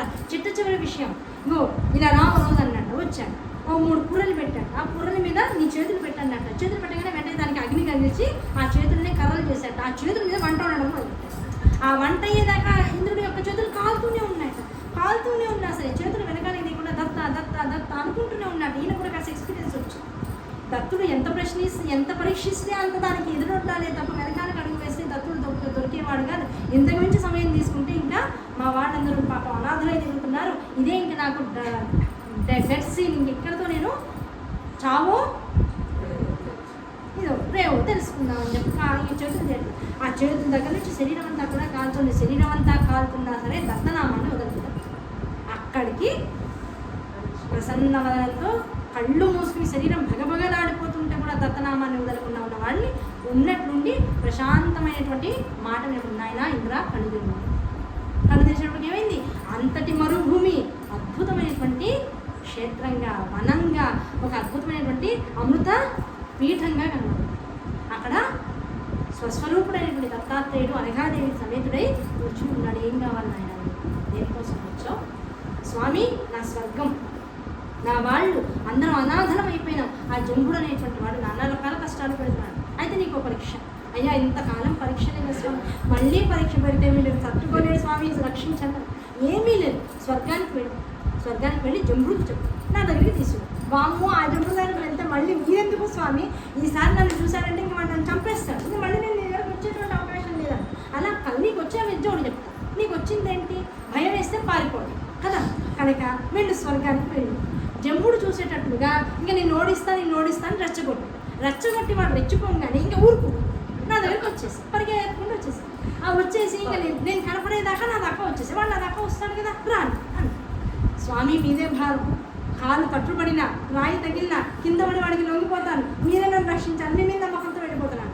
సరే అయినా వెళ్ళు, నీకేం పర్వాలేదు. అమ్మ ఈ ఒక్క ఉపాఖ్యానం అయ్యా పర్వాలేదు, నీకెందుకునైనా నువ్వు వెళ్ళు, నేను ఉన్నాను కదా, నువ్వు తీసుకురా నా ఎదురుకుండా వాడిని నిలబెట్టి చాలంటాడు దత్తాత్రేయుడు. అలాగే స్వామి వెళ్తున్నా, మీదే భారం, నన్ను రక్షించే భారం. 10 సార్లు వెనకాల నమస్కారం చేసుకోండి. స్వర్గానికి వెళ్ళాడు. జంబుడు శుభ్రంగా స్వర్గలోక సుఖాన్ని అనుభవిస్తూ నేనక ఊర్వశి వీళ్ళందరూ డాన్స్ ఆడుతుంటే హాయిగా ఆనందిస్తున్నాడు. అలాంటి వాడు ఎదుర్కొనే చూస్తూ రే జంబా అయిపోయింది వారితో నీ పని, నా చేతిలో నీ మరణం తథ్యం ఉందంట. ఎవడరా వాడనగానే ఇంద్రుడు అన్నట్ట. ఇంద్రుడా హ్యాట్ మళ్ళీ వచ్చావు, నువ్వు బతికే ఉన్నావా అని చెప్పి మళ్ళీ ఆ దేశం ఒక్కసారిగా మీదకి వచ్చాట. జంబుడు వచ్చేటప్పటికల్లా ఇంద్రుడు ఒకేసారిగా ఇంకా ఒకటే ఒక దౌడు, ఆ దౌడు ఎక్కడికి వచ్చాడు. ఇంకా మళ్ళీ వెనకాల జంబుడు వస్తున్నాడా రావట్లేదో తర్వాత విషయం, ముందు ప్రాణాలు రక్షించుకోవాలి, దత్తాత్రేయుడి వారి దగ్గరికి వెళ్ళిపోవాలి. పరిగెత్తి ఉన్నట్టుండి దత్తాత్రేయుడి వారి దగ్గరికి వచ్చేటప్పుడు అప్పుడు మనసుకి కాస్త శాంతి వచ్చింది. అమ్మయ్యా ఇక్కడికి వచ్చాక కాస్త ప్రశాంతత వచ్చింది. ఆ కాస్త ప్రశాంతత వచ్చాక ఇంకా దత్తుల వారికి మొత్తం విషయాన్ని తాపి దత్తుల వెనకాలకు వెళ్ళి దాని ఇప్పుడు ఏమైంది, దత్తాత్రేయుడు వాడు కూర్చుని ఉన్నారు అనఘాదేవితో పాటుగా ఎదురుకుండా జంబుడు. ఆ జంబుడు వచ్చేటప్పటికి స్థితి ఏమిటి, మనందరికీ ఎలా ఇంద్రుడు వాళ్ళందరికీ ఎలా కనబడుతున్నాడు, అనఘాదేవి సమేతుడై పీఠ మీద కూర్చున్నాడు. జంబుడికి ఎలా కనబడుతున్నాడు, ఈయన చక్కగా తాగుతూ ఉంటే ఆ ఎదురుకుండా ఒక వేశ్య కన్య డాన్సులు ఆడుతూ ఈయన్ని ఆనందాన్ని ఇస్తుంది. ఆ దృశ్యం చూడంగానే స్వర్గలోకంలో ఉన్నటువంటి వాళ్ళకన్నా ఈవిడ ఇంకా ఆనందంగా కనబడుతుంది. పైగా నాకు కావాల్సిన సుర ఆవిడ చేతిలో ఉంది, ఈవిడని ఎలాగైనా సరే పొందాలి అనేటువంటి కాంక్ష, ఇప్పుడు యుద్ధం కాదు పొందాలనేటువంటి కాంక్ష రాక్షసుల యొక్క మనస్సు అలాగే ఉంది. దాంతో ఏం చేశారు, ఆవిడ చేయి పట్టుకుని లాగుదామని చెప్పేసి నానాల ప్రయత్నం చేశారు. వెంటనే వెనకాల ఉన్నటువంటి దత్తాత్రేయుని వాడు అడిగి నీకు ఏం కావాలనైనా అంటే ఇగో ఈవిడ కావాలంటే ఏం చేయాలి, నన్ను అడగకూడదు, ఎత్తుకుపోవాలి. ఇప్పుడు నేను నా అధికారంలో ఉంది ఈవిడ, నా అధికారంలో ఉన్న మనిషిని నాకు కావాలంటే నేను ఇస్తానా, నేను ఇవ్వను కదా. నీకు అయినా కావాలంటున్నావు కదా, నీకు కావాలంటే నేను ఏం చేయాలి, ఎత్తుకుపోవాలి. ఎత్తుకుపోదప్ప నన్ను అడుగుతామని పర్మిషన్ అయితే యుద్ధం చేస్తామని, యుద్ధంగా నాకు ఇదే కావాలి, నాకు ఇప్పుడు యుద్ధం చేసే మూడు లేదంట. అయితే ఎత్తుకో. వెంటనే ఏం చేశాడు జంబుడు, ఉన్న పడాన ఆవిడ నెత్తిమీద పెట్టాడు. నెత్తిమీద పెట్టుకోవడం ఏంటి, మొత్తం శరీరం అంతా పునాదులై చచ్చిపోయాడు. ఇంద్రుడికి అర్థం కాల, ఇదేంటి స్వామి ఇంత ఈజీగా చచ్చిపోయాడు. పైగా అనఘాదేవిని కదా, నా కళ్ళ ముందు మీ ఇద్దరు అక్కడే కదా కూర్చున్నారు, అనఘాదేవిని ఆయన నెత్తి మీద పెట్టుకోగానే ఎలా శరీరం అంతా మానవ బొమ్మలు పడుతుంది. తర్వాత అంటే మానవ బొమ్మను మొత్తం ప్రయోగించింది ఎవరు, మొట్టమొదట మన దేవి దేవతనే మానవ బొమ్మ మీద మొత్తం వాడు చచ్చిపోయాడు. అసలు ఏమిటి స్వామి ఇదంతా, అసలు ఏం జరిగింది. వెంటనే దత్తాత్రేయుల వారు చెప్పారు, అయ్యా లక్ష్మీ స్థానాలు 7 స్థానాలు ఉన్నాయి. ఓకే, ఆ లక్ష్మీ స్థానాలు 7 స్థానాలు, ఆ 7 స్థానాలు కాక 8వ స్థానంలో పెట్టుకోవడం అంటే తలకెక్కించుకోవడం. ఎప్పుడైతే లక్ష్మి తలకెక్కిందో ఇంకా వాడు మిగలడానికి అవకాశం లేదు. ఆ అవకాశం లేదు కనుకనే తామసిక ప్రవృత్తితో లక్ష్మిని నెత్తికెక్కించుకున్నాడు కనుక శరీరం తునాతునకలైపోయి జంబుడు చనిపోయాడు. అయ్యా 7 స్థానాలు ఏమిటి, వెంటనే మీకు అవుతుంది, అది కూడా కనుక్కోవాలి కదా. ఆ 7 స్థానాలు ఏమిటో చెప్పండి బాబు, మేము కూడా జాగ్రత్తగా ఉంటాం. మొట్టమొదటిది పాదాల స్థానంలో, అందుకని లక్ష్మీదేవి ఎప్పుడు ఎక్కడ ఉంటుంది, విష్ణుమూర్తికి ఎక్కడ ఉంటుంది, పాదాల దగ్గర ఉండి నిరంతరము వాటిని సంరక్షిస్తూ ఉంటుంది. గురువుకి కానీ, తల్లిదండ్రులకు కానీ, భర్తకి కానీ, యుతులకి కానీ, అవధూతలకి కానీ చూడగానే నిరంతరం మనిషి చేయవలసిన, జీవుడు చేయవలసిన మొట్టమొదటి క్రియ ప్రణిపాతం పడుతుంది. ఆ ప్రణిపాతం పడ్డాడా వాడికి కాళ్ళ యందు ఐశ్వర్యం అనేటువంటి నిలుస్తుంది. ప్రణిపాతం చేయాలంటే ఏం చేయాలి, మొత్తం శరీరాన్ని కిందకి పడేసి కాళ్ళ మీద భారాన్ని ఎక్కువగా పడేసి పాదాల మీద, ఆ పాదాల మీద భారాన్ని మోపుతూ ఎప్పుడైతే ఇంత మనల్ని అనుగ్రహించేటువంటి వారు ఈ సిరీస్ ఏదైతే ఉందో వాళ్ళ ముందు ప్రణిపాతం చేసావా కాళ్ళ యందు ఐశ్వర్యం వస్తుంది. ఎప్పుడైతే కాళ్ళ యందు ఐశ్వర్యం ఉంటుందో దానివల్ల గృహప్రాప్తి లభిస్తుంది. అందుకే మన పెద్దవాళ్ళు ఎప్పుడు ఏ పండుగలు వచ్చినా, పబ్బాలు వచ్చినా, పుట్టినరోజులు వచ్చినా, ఎక్కడికైనా వెళ్ళినా, ఇంట్లో పెళ్ళిళ్ళు పేరెంటాలు ఏం జరిగినా మొట్టమొదటి ఏం చేస్తారు, అన్ని తయారు చేయడం, ముందు పెద్దవాళ్ళందరికీ వరుసగా అక్షంతలు ఇచ్చి నమస్కారాలు చేయించడం. అలా నమస్కారాలు చేస్తున్నాక వైదిక ధర్మశాస్త్రం ఎన్ని బయట నుంచి ఎన్ని రకాల అవాంతరాలు విపత్తులు వచ్చినా సరే ఇప్పటికీ నిలదొక్కుని ఉంచుంది. కారణం అవునా కదా? అక్కడ లక్ష్మీతత్వంగా మగవాళ్ళు ఆడవాళ్ళు కూడా గండపెండేడాలు మగవాళ్ళు ఆడవాళ్ళు గజ్జలు ధరిస్తూ ఉంటారు. Yes sir. తర్వాత కటి ప్రాంతం, నడుము ప్రాంతం ఎప్పుడు దానికి ఆభరణాన్ని ధరింపజేస్తూ ఉండాలి. కటి ప్రాంతంలో ఎప్పుడైతే లక్ష్మి యొక్క స్థానాన్ని నిలబెట్టుకుంటావో తినేటువంటి ఆహారం శుభ్రంగా ఉండాలి. కడుపు ఎప్పుడు కూడా మలభూయిష్టం కాకుండా మలను రహితంగా ఉండాలి. ఇప్పుడు కూడా గట్ క్లీన్ అయ్యి ఉండాలి. అలాంటి స్థితిగతుల్లో శరీరాన్ని ఎవడైతే పోషించుకుంటూ ఉంటాడో అటువంటి వాడికి కడుపు స్థిరంగా ఉంది అంటే కడుపులో పుట్టిన పిల్లలు ఆయుష్మంతులై ఉంటారు. పిల్లలు చక్కగా నిన్ను నెళ్ళు బతుకుతారు. వాళ్ళు ఆనందంగా ఉండడం చూసి వీళ్ళు ఆనందిస్తారు. ఇవన్నీ రూల్స్ చెప్పుకోవచ్చు. ఇంకా ఎక్కువ టైం అయిపోతుందేమో ఆపైన రేపు చెప్పినప్పుడు అందరూ మళ్ళీ దూరాలు వెళ్ళాలనుకుంటున్నారు. కటిస్థానం, కటిస్థానంలో ఉన్నటువంటి ఐశ్వర్యతత్వాన్ని ఇలా దర్శించు అని చెప్పేసి రెండోది కటిస్థానం. రెండోది కంఠస్థానం. ఇక్కడ ఎప్పుడు కూడా ఆభరణాలు ధరిస్తూ ఉంటాం. ఈ కంఠస్థానంలో కనుక ఐశ్వర్య స్వరూపాన్ని ఇందులో రకరకాల మంత్ర రహస్యాలు కూడా చెప్తాం. కరాగ్రే వసతే లక్ష్మి అని చెప్పి కదా మంత్రం చదువుతాం. ఆ కరాగ్రే వసతే లక్ష్మి అంటే అమ్మవారు ఇప్పుడు ఎక్కడ ఉన్నట్టు ఇక్కడ ఉంది. ఇప్పుడు నువ్వు ఒక తప్పు మాట మాట్లాడు, లేదు ఒక మంత్ర అనుష్ఠానం చేశావు, అయిన తర్వాత శరీరం న్యాసం చేయమని శాస్త్రం చెప్తుంది. శ్రీ విద్యా ఉపాసకులకు మాత్రమే ఇవన్నీ తెలుస్తూ ఉంటాయి. ఇప్పుడు మార్కండేయ ప్రాణం వల్ల అందరికీ తెలుస్తుంది. ఆ మంత్ర ఉపాసనలు లేదు మనం చదివినటువంటి లలితా సహస్రనామం లాంటి ఉపాసనలు ఇవి నిత్యం చేసుకున్న తర్వాత ఈ కరాగ్రే వసతే లక్ష్మి అనేటువంటి ఆవిడతో అందులో మనకి ఏమైంది ఇదంతా టచ్ చేయాలని చెప్తాము శాస్త్రం. ఇదంతా టచ్ చేసే బదులు వీడికి ఏదో తేడాగా ఉన్నాడా ఇలా అనుకుంటే ఏమనుకుంటారు అందరూ, వీడు ఏదో తేడాగా ఉన్నాడు అనుకుంటారు. అందులో మనకి ఏం చెప్పారు, పూజ అవ్వగానే అమ్మవారికి వేసినటువంటి కుంకుమ తీసుకొని ఇక్కడ బొట్టు పెట్టుకుని వెంటనే ఎక్కడ పెట్టుకుంటాను ఇక్కడ పెట్టుకోవడం చెప్పి అంతవాదం ఏంటి, ఇక్కడ ఏమన్నా అమ్మవారు ఉంటుందంటే ఇది కంఠస్థానం అంతా కూడా అమ్మవారి యొక్క లక్ష్మీ స్థానమే. దీన్ని ముట్టుకోవాలంటే ఊరికే ముట్టుకోకు. ఎవరినైనా సరే ఉట్టి చేతులతో ముట్టుకోవద్దు, మర్యాదపూర్వకంగా ముట్టుకోవాలంటే దీనికి కాస్త కుంకుమ వదులుకో, ఇక్కడ పెట్టుకో, గంధం వదులుకో, ఇక్కడ పెట్టుకో. కరాగ్రే వస్తే లక్ష్మి ఎప్పుడైతే కంఠస్థానాన్ని పట్టుకుంటుందో కంఠంలో ఉండేటువంటి లక్ష్మీతత్వం వల్ల మాట సమృద్ధిగా వస్తుంది, పొదుపుగా వస్తుంది, ఎదుటి వాళ్ళని బాధ పెట్టకుండా వస్తుంది, ఎవరి మనసునైనా నొప్పించకుండా ఉండగలిగేటువంటి శక్తికి వస్తుంది. మాటతో ప్రపంచాన్ని గెలవచ్చు. ఆ లక్ష్మీ స్థానం కంఠస్థానం వస్తుంది. అలాగే నాభిస్థానం కూడా కటి ప్రాంతం కూడా అలాంటిది.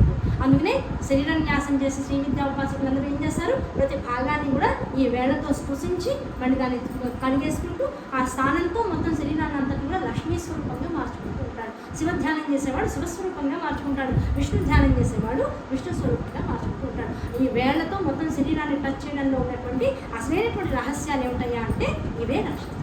ఇవన్నీ ఎక్కడున్నాయి, 72,000 నాడులకి ఒక్కొక్క కేంద్ర ప్రాంతం అనేటువంటిది ఉంటుంది. ఆ కేంద్ర ప్రాంతాన్ని అనుసరించి మొత్తం శరీరంలో ఉండేటువంటి ప్రతి కేంద్రాన్ని కనుక ముట్టుకుంటూ పోయాడంటే శరీరం అంతా లక్ష్మీతత్వంగా మారుతుంది. అటువంటి వాడికి వస్త్రానికి కానీ నిలవడానికి కానీ ఆహారానికి కానీ దేనికి పొదుపు ఇబ్బంది లేకుండా అన్ని జాగ్రత్త పెట్టుకోగలుగుతాడు, అన్నింటినీ ఐశ్వర్య స్వరూపంగా పొందగలుగుతాడు. తర్వాత నా ఆజ్ఞాచక్ర స్థానం అవునా కదా, దీన్ని ఎప్పుడు కూడా ముట్టుకుంటూ ఉంటారు. అలాగే ఇంకా 2-3 స్థానాలు ఉన్నాయి అందరికీ ఉండేటువంటి మర్మస్థానాలు. ఆ మర్మస్థానాల్లో కనుక దాన్ని శుభ్రం చేసుకోవడానికి చేయి వాడుతున్నాగా, తప్పేముంది అందులో మాట్లాడుకోవడానికి. మర్మస్థానాల్ని మలమూత్ర విసర్జన తర్వాత శుభ్రం చేసుకోవడానికి ఏ కరమునైతే వాడుతున్నావో ఆ కరము ద్వారా ఆ శుక్రస్థానాన్ని పవిత్రంగా చూసుకుని ఎవడైతే దాని పట్ల మర్యాదపూర్వకంగా ఉంటాడో అటువంటి వాడికి మర్మస్థానాల యందు లక్ష్మీ స్థానం ఏర్పడుతుంది. దానివల్ల చక్కగా చూసుకునేటువంటి భర్త సంసార సుఖం బాగుండేటువంటి అన్ని రకాల సుఖాలు పొందగలిగేటువంటి స్థితిగతులు, దాంతోపాటుగా శరీర సుఖం కూడా భర్త వల్ల సుఖంగా వచ్చి ఎప్పుడు కూడా అనవసరమైనటువంటి వాంఛలకి లొంగకుండా ఉంటాడు. అదే శుక్ర గ్రహం చేసేటువంటి అత్యద్భుతమైనటువంటి స్థితి. ఈ లక్ష్మిని నిరంతరము లక్ష్మీదేవి విష్ణుమూర్తి యొక్క పాదాలు ఎందుకు పట్టుకుంటుంది అంటే పాదాల దగ్గర ఈ వేళ దగ్గర శుక్రస్థానాలు ఉంటాయి. ఆ శుక్రస్థానాలు ఒకదానికొకటి ఎప్పుడు పవిత్రంగా తగులుతూ ఉండడం వల్ల శుక్రుడు శాంతించి ఉంటాడు. శుక్రశాంతి వల్ల గృహస్థాశ్రమ ధర్మం అద్వితీయంగా నడుస్తుంది. దానివల్ల ధర్మ అర్థ కామ మోక్షములు కూడా పొందవచ్చు అనేటువంటి స్థితిని కలుగుతుంది. అయ్యా ఇటువంటి 8 స్థానాలు ఉన్నాయి, అందులో మొత్తం అన్నీ వస్తాయి. తర్వాత లెక్కబెట్టి మళ్ళీ రేపు ఇంకా వివరంగా చెప్తాను. ఈ 8 స్థానాల యందు లక్ష్మి ఉంటుంది, 7 స్థానాల యందు. ఈ 7 స్థానాలు కాకుండా లక్ష్మిని గనక ఎవరైతే ఈ ప్రాంతంలో పెడతారో అందుకనే కరాగ్రే వస్తే లక్ష్మి గోక్కోవడం కానీ, 2 చేతులతో గోక్కోవడం కానీ, పెద్దగా ఆవలిస్తూ ఇలా ఇలా అనడం కానీ, ఇలాంటివన్నీ అలక్ష్మీ తత్వాలను ఎందుకు పెద్దవాళ్ళు చెప్పారు? పేరు ఊరికే గోడతో ఇలా తీసి నొక్కకూడదని, కరాగ్రే వస్త్రం ఇవన్నీ చేయడం వల్ల ఆవిడ వెళ్ళిపోతుంది అనే దగ్గర నుంచి అలక్ష్మీ తత్వాన్ని ఇలా పెరుగుతుంటుంది. ఇప్పటికి అర్థమైందా పిల్లలకు రీజన్ చెప్పడానికి? అమ్మ ఎందుకు చేయకూడదమ్మా అంటే మనకు రీజన్ తెలియదు, మార్కండేయ పురాణం జరిగితే తెలుస్తుంది. అవునా కదా? ఇవన్నీ సదాచారమైనటువంటి విషయాలు. ఈ సదాచారం చెప్పి ఆ లక్ష్మిని అన్ని రకాలుగా వాడు అనుభవించడానికి స్వర్గం వాడికి ఇస్తే, వాడు బ్రహ్మ ఇచ్చినటువంటి అనుగ్రహం ఏం చెప్పాడు? అహంకారాన్ని నెత్తినెత్తుకోగలడు. వాడి అహంకారమే లక్ష్మి. అహంకారాన్ని ఇప్పుడు ఏం చేశాడు? నా దగ్గర వచ్చి నెత్తి మీద పెట్టుకున్నాడు. నెత్తి మీద పెట్టేటప్పటికి ఏమైంది? అది కాస్త మనిషిని దహనం చేసేసిందయ్యా. దాంతో వాడు చచ్చిపోయాడు. వాడి సుఖమే వాడికి విషమైంది. కనుక దేన్ని కూడా మనకి కావాల్సిన దానికన్నా అతిగా దేన్ని కోరుకున్నా అది విషప్రాయమే అనేటువంటి జంబుని యొక్క కథ ద్వారా తెలుస్తుంది. కనుక ఇలా మొదలెట్టి దత్తాత్రేయుని యొక్క చరిత్ర చెబుతూనే ఆ దత్తుడి వల్ల ఎటువంటి వారు ఎటువంటి విశేషమైనటువంటి స్థితిగతుల్ని పొందారు, ఎలాంటి వరాలు పొందారు, ఎటువంటి ఉత్తమమైనటువంటి స్థితుల్ని పొందారు, ఇవన్నీ చెబుతూ జడుడు తండ్రి యొక్క మనస్సుని మార్చి సంసారం నుంచి వైరాగ్య చింతన వైపుకు తీసుకెళ్ళేటువంటి ప్రయత్నం చేసుకున్నాడు. ఈ ప్రయత్నంలో తర్వాత వచ్చేటువంటి అలభ్యోపాఖ్యానం మొదలెట్టుకుని మళ్ళీ అందరం కూడా 5వ రోజు ప్రవచనంలో అడుగుపెడదాం. అందరికీ స్వస్తి ప్రజాభ్య పాలయంతాం న్యాయేన మార్గేణ మహిం మహిషాం గోబ్రాహ్మణేభ్య సోమస్సు నిత్యం లోకా సమస్తాః సుఖినో భవంతు. స్వస్తి.